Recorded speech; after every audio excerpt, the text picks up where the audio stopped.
Ombudsman Republik Indonesia menemukan dugaan penyimpangan prosedur tes wawasan kebangsaan pegawai KPK. Bahkan Ombudsman merekomendasikan agar Presiden mengambil alih kewenangan terkait soal pengalihan status 75 pegawai KPK. Di sisi lain, desakan dari berbagai pihak untuk segera melantik 75 pegawai KPK sebagai ASN pun menguat.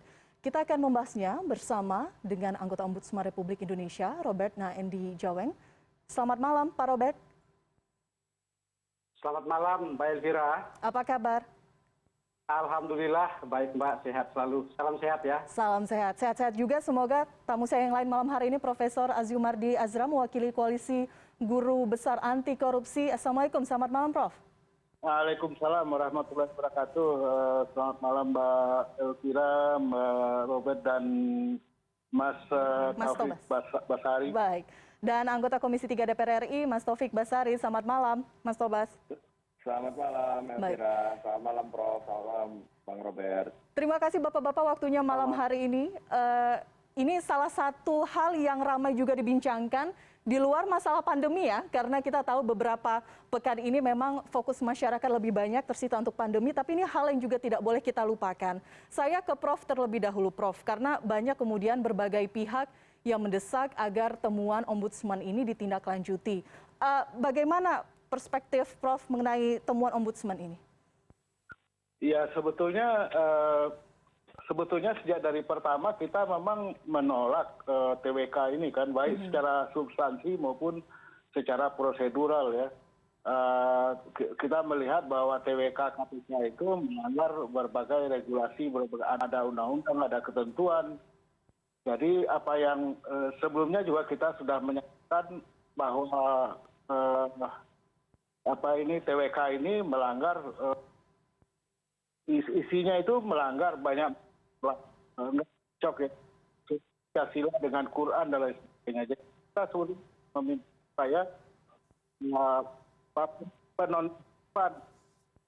penonaktifan 75 orang pegawai staf KPK itu dibatalkan gitu, dan kemudian semuanya dilantik. Itu udah dari dulu, Polri ini, Ombudsman RI dan memberikan kekuatan yang lebih kuat kepada kita bahwa memang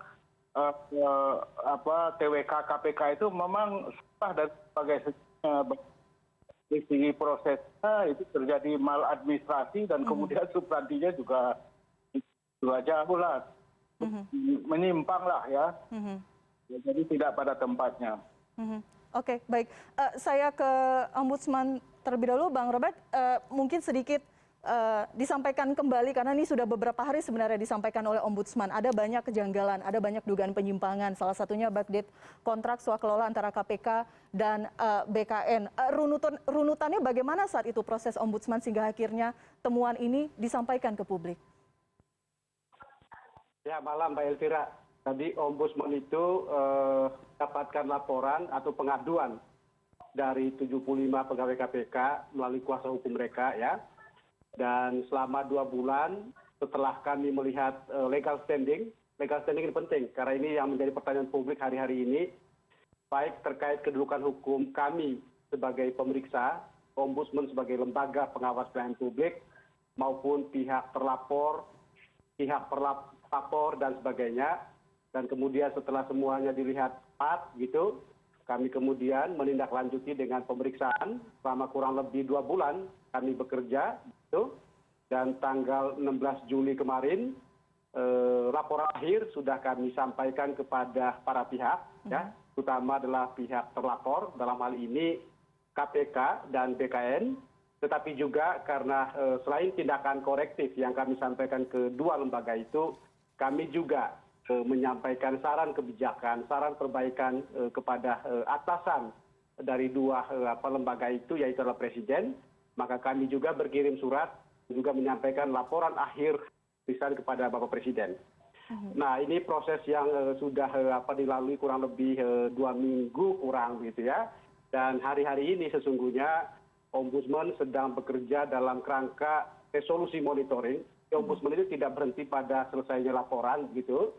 Ada unit kerja resolusi monitoring untuk memastikan agar tindakan korektif yang kami sampaikan itu kemudian bisa dilaksanakan. Apa isi tindakan korektifnya? ini tentu sesuai dengan kerangka kerja dan kerangka laporan yang sudah kami sampaikan. Kami tentu saja menggunakan batu uji, ya batu uji ombudsman itu adalah dugaan maladministrasi dalam proses pengalihan pegawai KPK menjadi pegawai ASN, dan kami coba mendalami pada 3 tingkatan. Satu adalah proses penyusunan Perkom 1/2021 sebagai dasar tata cara pelaksanaan peralihan. Kemudian kedua adalah pelaksanaan asesmen TBK itu sendiri. Dan ketiga tentu adalah penetapan hasilnya. Yang semua kita tahu hari ini kategorinya ada yang memenuhi syarat MS, ada yang tidak memenuhi syarat TMS gitu ya. Nah, pada setiap tingkatan ini kemudian dilihat segala proses, prosedur, mekanisme dan sebagainya.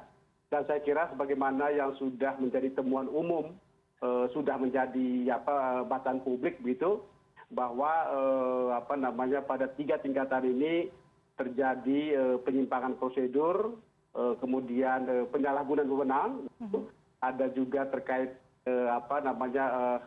tindakan tidak patut, bahkan juga inkompetensi.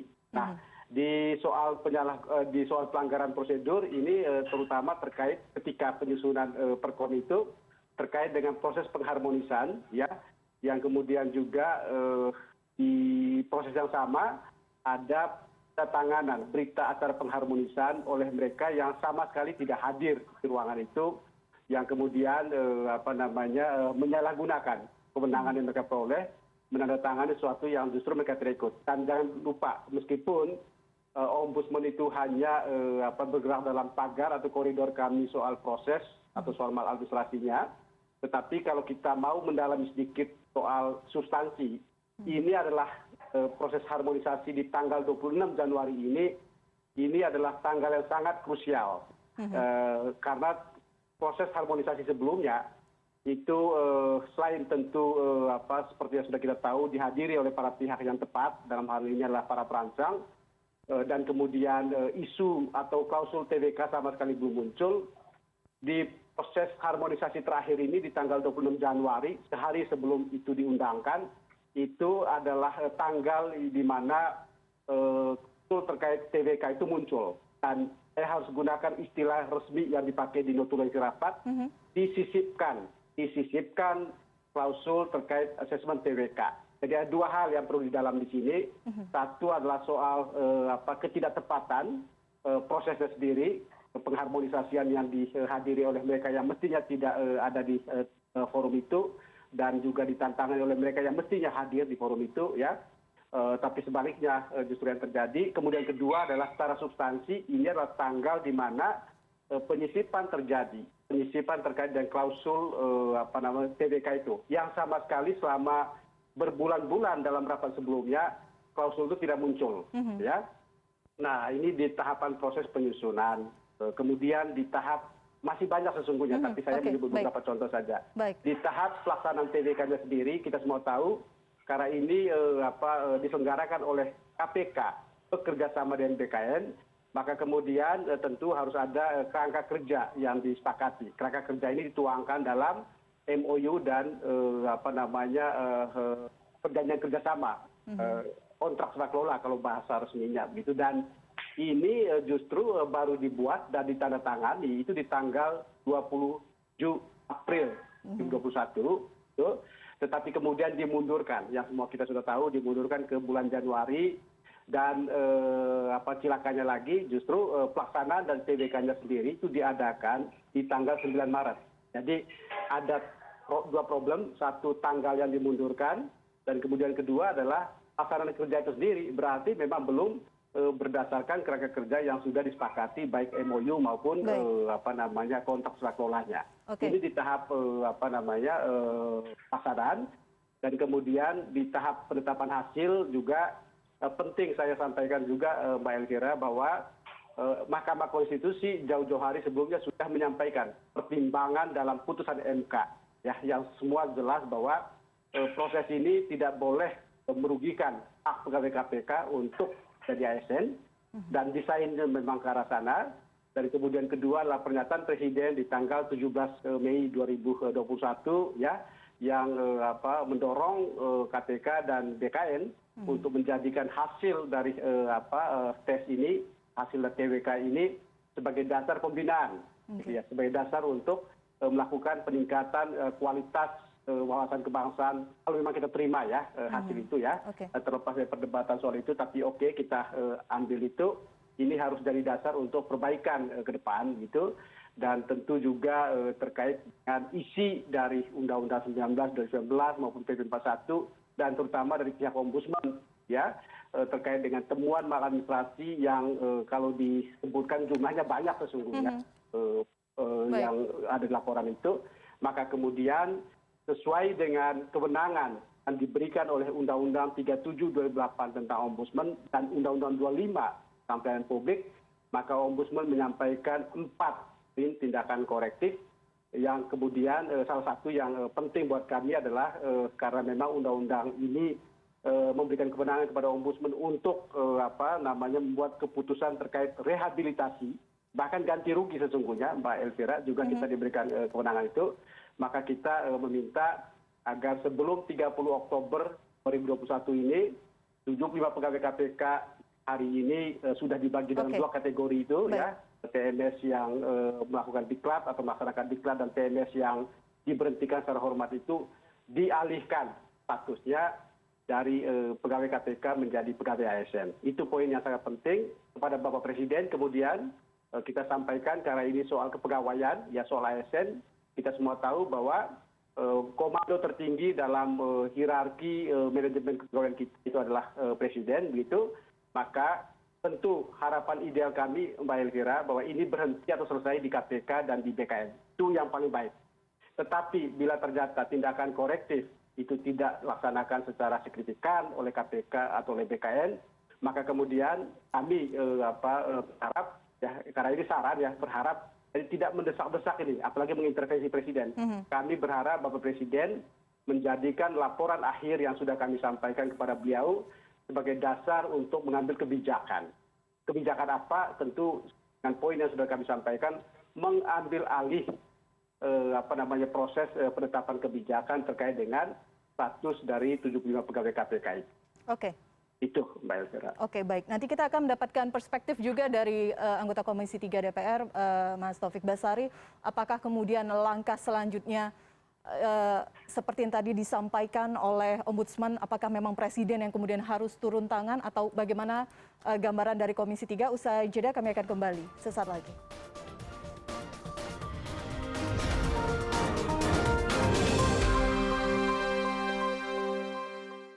Terima kasih Anda masih bersama kami. Saya ke Mas Taufik Basari. Sekarang Mas, bagaimana melihat temuan Ombudsman ini? Bahkan tadi secara lugas Ombudsman juga mengatakan perlu Presiden untuk turun tangan. Apakah kemudian temuan Ombudsman ini mendudukan perkara lebih clear, lebih jelas mengenai status 75 pegawai KPK? Atau bagaimana Mas sebenarnya? Apakah ini kemudian membuka kerumitan yang lebih besar lagi? Nah, jadi BKN, KPK, dan Ombudsman sedang menjalankan tugasnya masing-masing berdasarkan hukum dan aturan perundang-undangan. Berdasarkan perintah undang-undang, KPK diperintahkan untuk melakukan alih status pegawai KPK menjadi ASN. Dan yang untuk itu, maka KPK bekerja sama dengan BKN. Sementara Ombudsman menjalankan tugasnya untuk melakukan monitoring terhadap proses yang berjalan terkait dengan alih status ini. Dan dalam rangka menjalankan monitoring itu berdasarkan pengaduan yang diterima oleh Ombudsman, maka Ombudsman menemukan beberapa dan maladministrasi sebagaimana yang telah dimuat di dalam laporan akhir hasil pemeriksaan Ombudsman.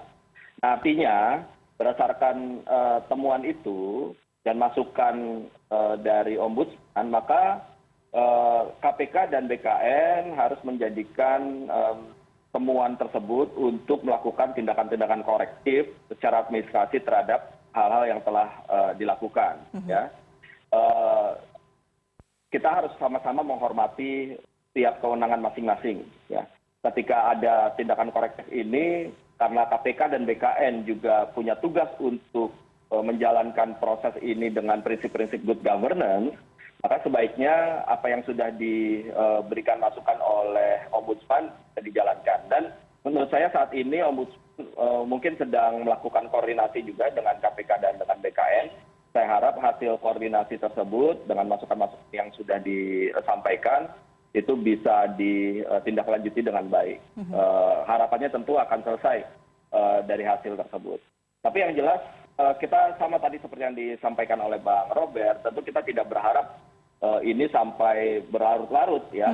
Cukup dengan apa yang telah disampaikan oleh Ombudsman kepada KPK dan BKN, kemudian KPK dan BKN mempelajari laporan akhir hasil pemeriksaan dari Ombudsman, kemudian menyesuaikan data-data yang ada. Apabila memang sudah jelas semuanya, ya langsung saja bisa ditindaklanjuti apa yang menjadi masukan dari Ombudsman. Karena begini, apa yang tadi disampaikan Bang Robert itu clear menurut saya ya. Ada dasar-dasar undang-undangnya. Yang kedua juga ada rujukan terhadap apa yang diinstruksikan oleh Pak Presiden, bahwa Pak Presiden menginginkan proses alih status ini tidak merugikan siapapun. Ya. Kemudian putusan MK juga sudah jelas meminta agar proses alih status ini tidak merugikan pegawai KPK yang sedang menjalani proses alih status. Nah artinya proses alih status yang berjalan ini kan sebenarnya harusnya langsung dialihkan saja menjadi ASN. Ya. Kemudian kalau ternyata dalam proses itu misalnya ada hasil TWK, kemudian butuh pembinaan, ya lakukan saja pembinaan sesuai dengan Undang-Undang ASN. Jadi tidak ada masalah. Oleh karena itu maka kalau misalnya ini sudah diselesaikan dengan baik antara Ombudsman, BKN, dan KPK, menurut saya bisa kita maju ke depan lagi untuk hal-hal yang lebih produktif. Oke, dengan adanya temuan ini, apakah kemudian Komisi 3 akan memanggil mitra kerjanya KPK untuk menindaklanjuti betulkah apa saja yang menjadi temuan ini, seperti mengkonfirmasi ulang atau bagaimana Mas? Karena saya harus mengutip apa yang disampaikan oleh Jubir KPK, Mas Ali Fikri, yang juga mengatakan bahwa KPK sebenarnya tidak pernah memberhentikan 75 pegawai yang dinyatakan tidak memenuhi syarat untuk menjadi ASN. Ini respon dari KPK menindaklanjuti temuan dari Ombudsman. Posisi clear-nya saat ini seperti apa sebenarnya Mas? Informasi yang diterima teman-teman di Komisi 3. Ya, jadi memang kita dalam masa persidangan berikutnya pasti akan meminta penjelasan dari KPK. Saat ini DPR sedang masuk masa reses, sehingga untuk bisa mendapatkan keterangan dari KPK tentu menunggu masuk masa persidangan berikutnya. Tapi yang jelas waktunya masih ada, karena kan Ombudsman pun juga memberikan waktu yang cukup bagi KPK untuk mempelajari ini semua, sehingga sebelum nanti kita mintakan keterangan dari KPK, saya harap sudah selesai di antara ketiga institusi ini. Tapi yang jelas kalau menurut saya salah satu kuncinya juga adalah BKN. Proses ini jadi begini, Elvira. Jadi proses ini kan KPK itu sebagai user, ya. Dia atas perintah undang-undang harus melakukan alih status. Dan alih status ini prosesnya dilakukan oleh BKN. Kalau BKN menyatakan bahwa hasil proses alih status ini kemudian seluruh pegawai KPK beralih status menjadi ASN, selesai. Nah kalau itu saya tetap mendesaknya ini BKN ini. BKN sudahlah. BKN kalau misalnya menyatakan bahwa ini bisa segera beralih statusnya, menurut saya KPK pasti akan mengikuti apapun hasil keputusannya dari BKN. Karena ini masalah soal administrasi pengalihan status aja gitu loh. Jadi semestinya tidak perlu berlarut-larut seperti ini. Oke, hanya masalah administrasi, begitu poinnya ya Mas ya? Ya, karena itu penyelesaiannya pun juga bisa dilakukan secara administratif. Kalau misalnya ini kan menjadi ruwet ketika ada TWK, kemudian TWK-nya ini menyatakan 75 orang TMS yang memenuhi syarat, dan TMS ini diartikan sebagai ketidaklayakan untuk beralih status. Padahal ini bukan proses rekrutmen baru, bukan orang yang mendaftar ikut seleksi, kemudian berdasarkan hasil seleksi orang tidak lulus, bukan seperti itu.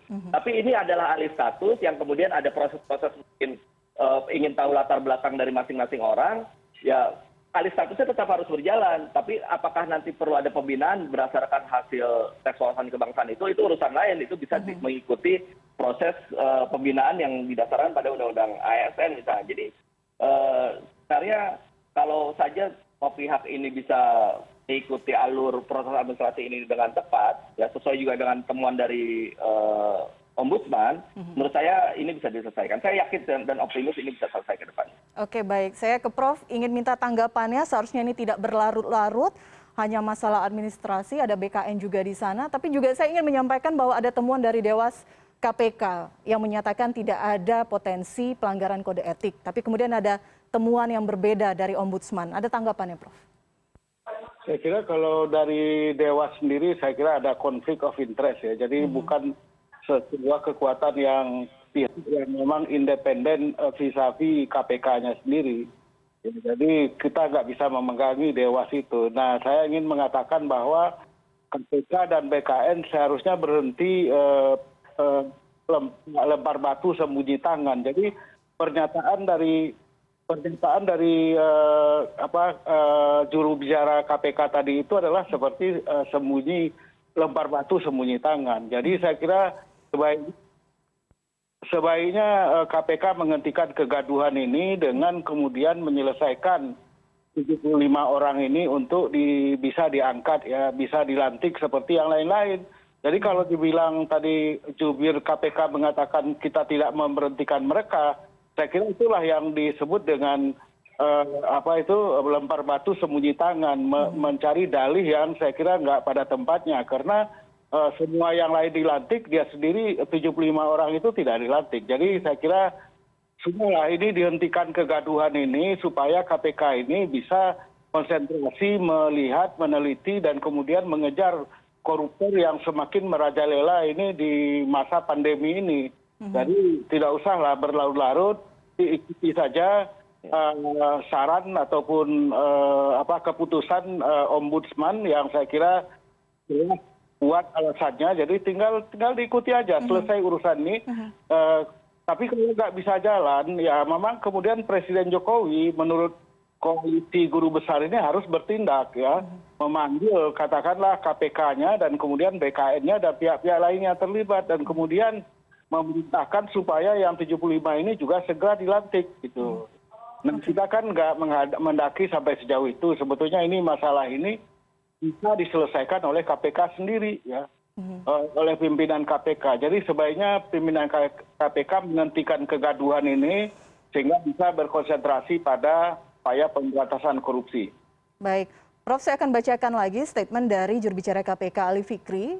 Sebenarnya kami sudah berupaya untuk mengundang perwakilan dari KPK, tapi tidak bisa hadir dalam diskusi kita malam hari ini. Pernyataan dari Mas Ali Fikri pada tanggal 21 Juli merespon temuan Ombudsman. KPK juga masih menunggu putusan Mahkamah Agung tentang hasil uji materi atas Peraturan KPK nomor 1 tahun 2021 dan putusan Mahkamah Konstitusi atas gugatan yang diajukan oleh beberapa pihak. Bagaimana, Prof? Ada statement seperti ini yang memang masih menunggu, ada proses hukum lainnya yang masih berlanjut juga saat ini?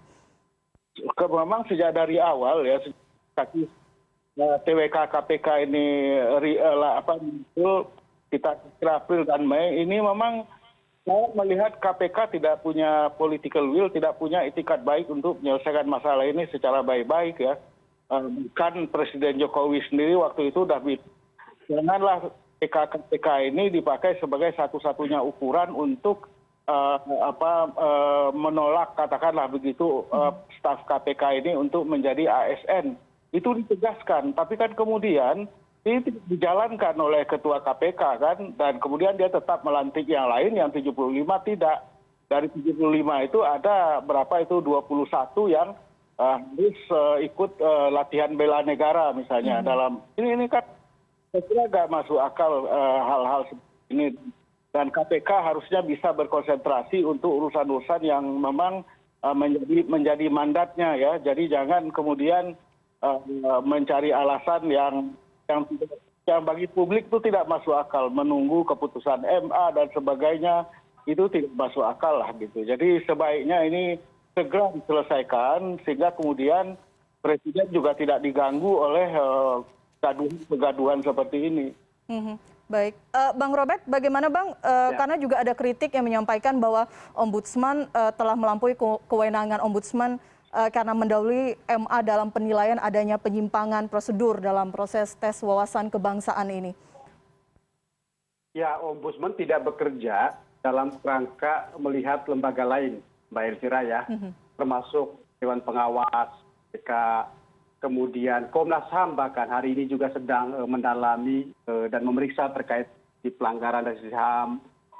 Yang kami jadikan fokus itu adalah apakah ombudsman berada pada kedudukan hukum yang tepat, legal standing yang tepat, dan kemudian kedua adalah batu uji yang dipakai itu adalah batu uji yang memang merupakan kewenangan ombudsman.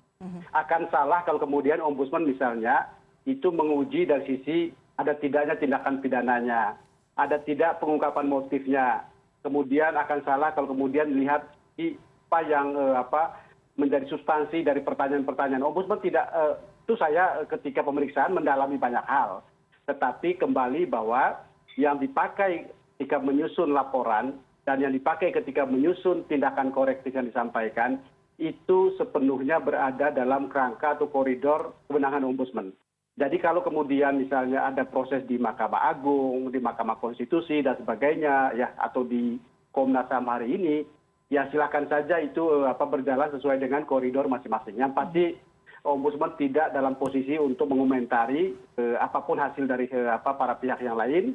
Yang akan jadi fokus tunggal kami adalah apa yang menjadi kewenangan kami dan bekerja dalam kerangka itu, dan itu yang kami sampaikan, Mbak Elvira. Jadi saya tidak sedang membanding-bandingkan ya, biarkan Mas Tobas ya untuk nanti melihat semua itu dalam kerangka pengawasan oleh DPR terhadap mitra-mitra kerja dan sebagainya, begitu.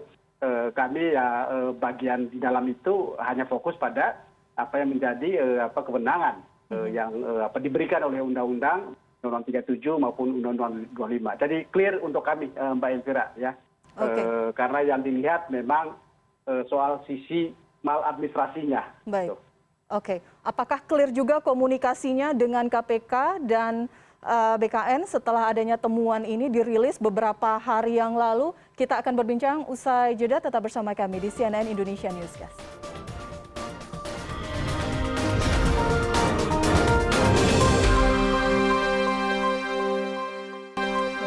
Diskusi malam hari ini, saya kembali ke Bang Robert. Singkat saja, setelah temuan ombudsman ini disampaikan kepada pihak-pihak terkait, apakah sudah ada tanggapan dari KPK dan BKN secara resmi? Ya, Mbak Elvira, di luar proses kami ke istana atau ke presiden tadi, dalam kaitan dengan KPK maupun BKN, dan sebenarnya tahapan di kerangka kerja ombudsman itu adalah saat ini kami mengeluarkan laporan akhir hasil pemeriksaan, dan ada 30 hari untuk kemudian KPK dan BKN menindaklanjuti tindakan-tindakan korektif yang kami sampaikan. Dan kemudian setelah 30 hari ini, kalau kemudian ombudsman melihat tidak ada respon yang signifikan, maka kemudian baru kami maju ke tahap akhir. Tahap akhir inilah rekomendasi. Rekomendasi itu kalau di pengadilan itu bahasanya putusan. Nah, isinya kalau di rekomendasi cuma dua. Satu soal kesalahan, dan kemudian kedua adalah sanksi. Nah, kita berharap tidak sampai ke sana, sampai ke ujung rekomendasi. Kita berharap sampai pada laporan akhir ini. Itulah kenapa kemudian selama kurang lebih 2 minggu terakhir dan 2 minggu tersisa ke depan, gitu ya, sampai 16 Agustus, gitu, ombudsman sesungguhnya di saya, Mbak Elvira, sudah selesai prosesnya. Karena saya adalah tim pemeriksa, gitu ya. Di luar pemeriksa, di ombudsman itu ada tim kerja atau unit kerja, itu resolusi monitoring. Inilah di mana proses komunikasi, proses koordinasi, resolusi berbagai hal yang penting untuk menindaklanjuti tindakan-tindakan korektif yang kami sampaikan itu bekerja. Jadi bisa saya pastikan bahwa dalam 2 minggu ini dan 2 minggu ke depan teman-teman di unit kerja Resmon ya, resolusi monitoring ini itu akan bekerja bersama begitu, dan saya juga baru dapat update tadi komunikasi itu berjalan. Tetapi tentu kita semua tahu bahwa hasil akhirnya ini tidak bisa langsung kita peroleh dalam 1-2 hari setelah laporan akhir dikeluarkan. Ada waktu untuk KPK dan BKN mendalami, dan saya dengar juga memang di sana sedang dilakukan kajian begitu ya untuk merespon ini, dan mungkin juga sekaligus menunggu hasil akhir dari Komnas HAM, karena Komnas juga sedang di tahapan akhir proses pemeriksaan mereka begitu. Yang mungkin nanti akan dilihat secara utuh Ombudsman akan dilihat dari sisi soal proses dan prosedurnya, Komnas HAM mungkin akan dilihat dari sisi substansi, sehingga kemudian ini kira-kira gambaran cukup utuh, membuat kemudian respon mereka akan menjadi lebih lengkap. Ya, itu yang sejauh ini baiknya ini ditanyakan ke KPK, ke BKN, seperti apa dinamika internal. Karena saya terus terang tidak lagi masuk ke tahapan atau proses ini adalah bagian lain di Ombudsman, dan tentu yang lebih mengerti dinamika internal adalah dari masing-masing dua lembaga itu. Menarik sekali kalau sebenarnya KPK dan BKN juga akan ditanyai ya Mbak Elvira ya untuk hal seperti ini. Baik. Closing statement saya ke Bang Tobas, kita melihat bagaimana kemudian ini masih terus berlanjut. Apakah kemudian ada posisi, saya ingin katakan win-win solution, tapi tampaknya tidak mungkin. Bagaimana setidaknya agar fokus kita tidak hanya kisru masalah TWK saja, tapi kemudian fokusnya sudah lebih ke masalah pemberantasan korupsi, itu yang menjadi utama. Ya, sepertinya tidak ada yang tidak mungkin, Elvira. Jadi saya tetap berharap ini bisa selesai dengan tanpa harus menang-menangan, ya, tanpa harus merasa ada yang dikalahkan atau dipermalukan. Ini bisa selesai kok. Ada banyak opsi-opsi jalan tengah. Dan menurut saya posisi Ombudsman di sini sudah tepat, ya, bekerja sesuai dengan koridornya, yakni soal maladministrasi. Sementara kita juga harus menghormati proses yang dilakukan oleh lembaga-lembaga lain sesuai dengan amanat undang-undang.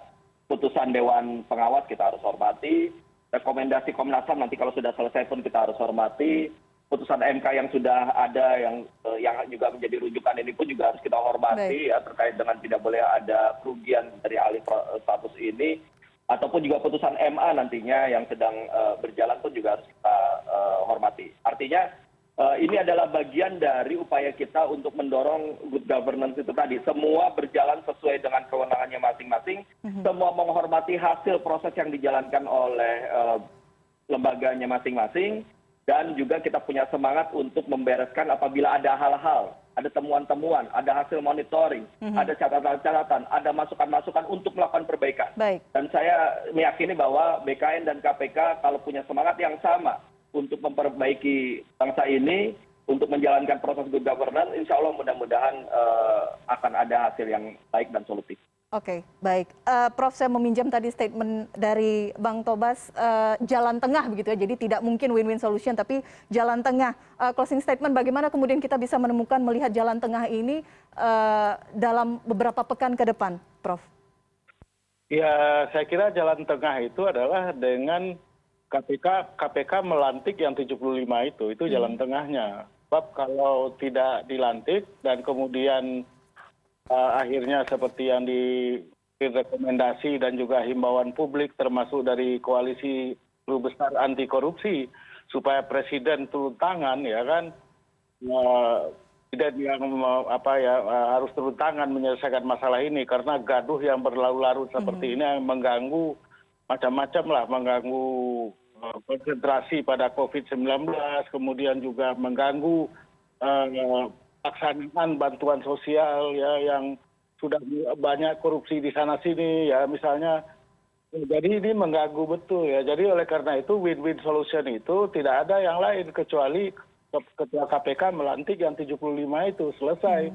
Dan kemudian presiden nggak usah ikut memikirkan ini turun tangan lagi karena khawatir nanti kalau saya nggak tahu ya, dulu Ketua KPK sudah melakukan insubordinasi pada presiden, tidak mematuhi apa yang sudah dikemukakan, dinyatakan oleh presiden, tidak diikuti gitu. Tetap saja jalan dia menjadikan TWK KPK itu sebagai ukuran untuk menonaktifkan, ya, atau dalam prakteknya memberhentikan 75 orang pegawai KPK itu kan insubordinasi. Nah, kita tidak ingin ada lembaga negara, ya kan, eksekutif yang tidak mau mematuhi perintah dari pimpinan puncaknya, dalam hal ini adalah presiden. Kita nggak mau presiden dipermalukan, ya.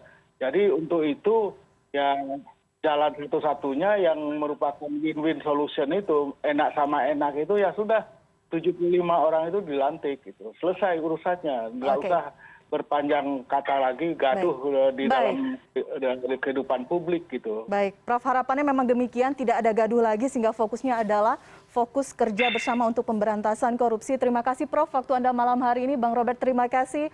Mas Tobas, terima kasih waktunya. Salam sehat selalu. Selamat malam. Malam. CNN Indonesia Newscast segera kembali dengan beragam informasi lainnya. Usai jeda.